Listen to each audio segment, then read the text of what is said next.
Assalamualaikum warahmatullahi wabarakatuh. Baiklah, pada kesempatan kali ini saya Alpi Rahman ingin mempresentasikan materi landasan historis pendidikan dalam rangka UTS. Landasan historis pendidikan. Pendahuluan.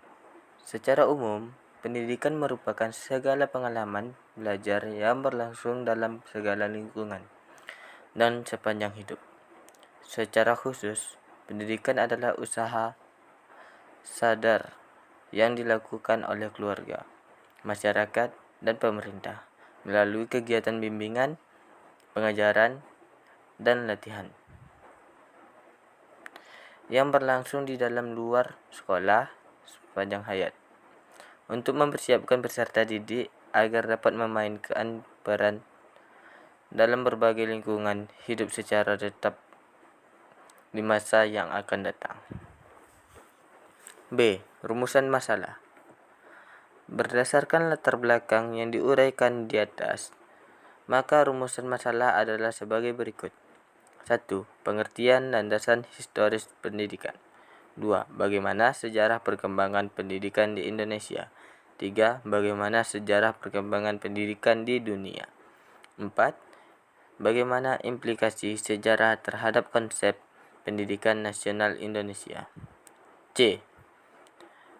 Tujuan. 1. Tujuan mengetahui pengertian landasan pendidikan. 2. Untuk mengetahui bagaimana sejarah perkembangan di Indonesia. 3. Untuk mengetahui bagaimana sejarah perkembangan pendidikan dunia.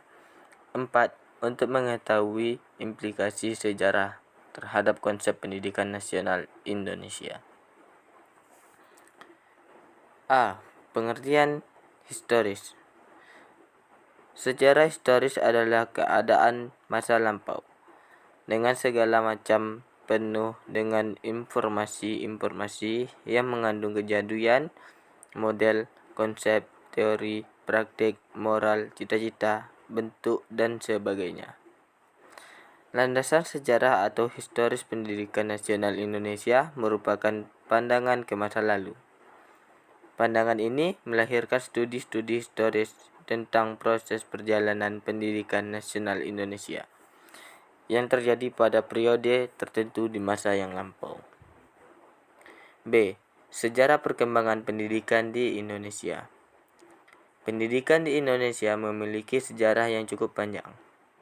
Pendidikan itu telah ada sejak zaman kuno atau purba, yang dimulai dengan zaman pengaruh agama Hindu-Buddha, zaman pengaruh Islam, zaman penjajahan, dan zaman merdeka. Berikut ini adalah uraian rincian perjalanan sejarah pendidikan di Indonesia. 1. Zaman purba. Pendidikan pada zaman dimulai dari kepercayaan yang dianut masyarakat antara lain animisme dan dinamisme. 2. Zaman pengaruh Hindu dan Buddha. Hinduisme dan Buddhaisme datang ke Indonesia sekitar abad ke-5. Hinduisme dan Buddhaisme merupakan dua agama yang berbeda. Namun, di Indonesia keduanya memiliki kecenderungan sinkretisme, yaitu keyakinan mempersatukan figur Shiva atau Siwa dengan mudah sebagai sumber yang maha tinggi. 3. Zaman pengaruh Islam tradisional. A. Awal masuknya agama Islam di Indonesia. Agama Islam yang dibawa oleh pedagang dari Persia dan Gujarat ke Indonesia. Agama Islam mudah bersebar karena agama Islam dapat bersatu dengan kebudayaan Indonesia. Kebudayaannya dapat saling membantu dengan saling mempengaruhi. Agama Islam besar sekali pengaruhnya di dalam pendidik rakyat jelata. B. Bentuk pendidikan pada awal penyebaran agama Islam di Indonesia. 1. Dilanggar.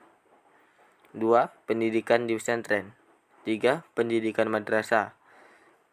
Pendidikan madrasah ada di 4 macam, yaitu tingkat TK, Bustanul, 2 tingkat SD, Ibtidaiyah, 3 tingkat SMP, Sanawiyah, 4 tingkat SMA, Aliyah. Yang keempat, Wali Songo. 4. Pengaruh Nasrani, Katolik dan Kristen. Bangsa Portugis pada abad bercita-cita menguasai perdagangan dan perniagaan timur sampai barat dengan menemukan jalan laut menuju dunia timur serta menguasai bandar-bandar dan daerah strategis yang menjadi mata rantai perdagangan dan perniagaan. 5. Zaman kolonial Belanda. Tujuan bangsa Belanda ke Indonesia juga sama dengan bangsa Spanyol dan Portugis. Belanda mendirikan sekolah-sekolah yang tidak hanya mengajarkan agama saja, tetapi juga mengajarkan pengetahuan umum. 6. Zaman kolonial Jepang. Perjuangan bangsa Indonesia dalam masa penjajahan Jepang tetap berlanjut sampai cita-cita untuk merdeka tercapai. Walaupun bangsa Jepang menguras habis-habisan kekayaan alam Indonesia, bangsa Indonesia tidak pantang menyerah dan terus mengobarkan semangat 45 di hati mereka. 7. Zaman kemerdekaan awal. Setelah Indonesia merdeka, perjuangan bangsa Indonesia tidak berhenti sampai di situ saja. Sini karena gangguan-gangguan dari para penjajah yang ingin kembali menguasai Indonesia, datang silih berganti, sehingga bidang-bidang pendidikan pada saat itu bukanlah prioritas utama karena konsentrasi bangsa Indonesia adalah bagaimana mempertahankan kemerdekaan yang sudah diraih dengan perjuangan yang amat berat. 8. Zaman Orde Lama. Setelah gangguan-gangguan itu merdeka, pembangunan untuk mengisi kemerdekaan mulai digerakkan. Pembangunan dilaksanakan serentak di berbagai bidang, baik spiritual maupun material. 9. Zaman Orde Baru. Orde Baru dimulai setelah penumpasan G30S pada tahun 1965. Ditandai oleh upaya melaksanakan UUD 1945 secara murni dan konsekuen.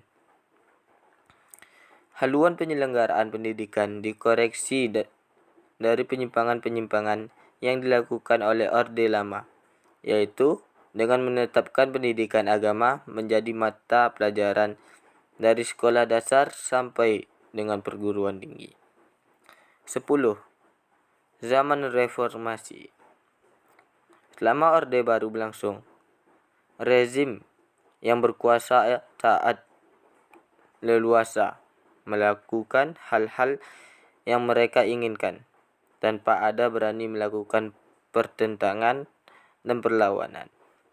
Rezim ini juga memiliki motor politik yang sangat kuat, yaitu Partai Golkar, yang merupakan partai terbesar saat itu. C. Perkembangan pendidikan di dunia.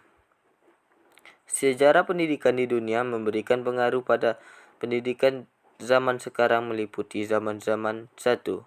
Realisme, 2. Rasialisme, 3. Naturalisme, 4. Developmentalisme, 5. Nasionalisme, 6. Liberalisme, positivisme, dan individualisme, 7. Sosialisme. D. Implikasi sejarah terhadap konsep pendidikan nasional Indonesia. Masa lampau memperjelaskan pemahaman kita tentang masa kini. Sistem pendidikan yang kita miliki sekarang adalah hasil perkembangan pendidikan yang tumbuh dalam sejarah pengalaman bangsa kita pada masa lalu. Pembahasan tentang landasan sejarah di atas memberikan implikasi konsep-konsep pendidikan sebagai berikut. A. Pendidikan. A. Tujuan pendidikan. B. Proses pendidikan. C. Kebudayaan nasional. D. Inovasi-inovasi pendidikan.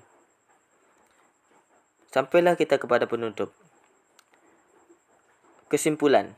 Berdasarkan pada landasan historis pendidikan, dapat disimpulkan bahwa pendidikan kita diperoleh tidak dengan mudah. Butuh banyak waktu dan pengorbanan. Selain itu, pendidikan itu dinamis. Artinya, pendidikan itu berkembang sesuai dengan perkembangan zamannya. Sesuai pendidikan pada era globalisasi, ini pendidikan di Indonesia bisa lebih baik dan berkembang sesuai dengan keadaan sekarang yang terjadi. Pendidikan juga mewariskan peradaban masa lampau, sehingga peradaban masa lampau memiliki nilai-nilai leluhur dapat dipertahankan dan diajarkan lalu digunakan generasi penerus dalam kehidupan mereka di masa lampau, di masa sekarang atau masa depan. Dengan mewariskan dan menggunakan karya mereka, pengalaman masa lampau, pendidikan menjadi pengawal perantara dan pemelihara peradaban. Dengan demikian, pendidikan memungkinkan peradaban masa lampau dan eksistensinya. Terima kasih. Mungkin sekian yang bisa saya sampaikan. Unzur maqalah wala tanzur maqalah. Lihat apa yang disampaikan dan jangan lihat siapa yang menyampaikan. Saya mohon maaf jika ada kesalahan, lebih dan kurang saya mohon maaf. Wabillahi taufiq wal hidayah. Assalamualaikum warahmatullahi wabarakatuh.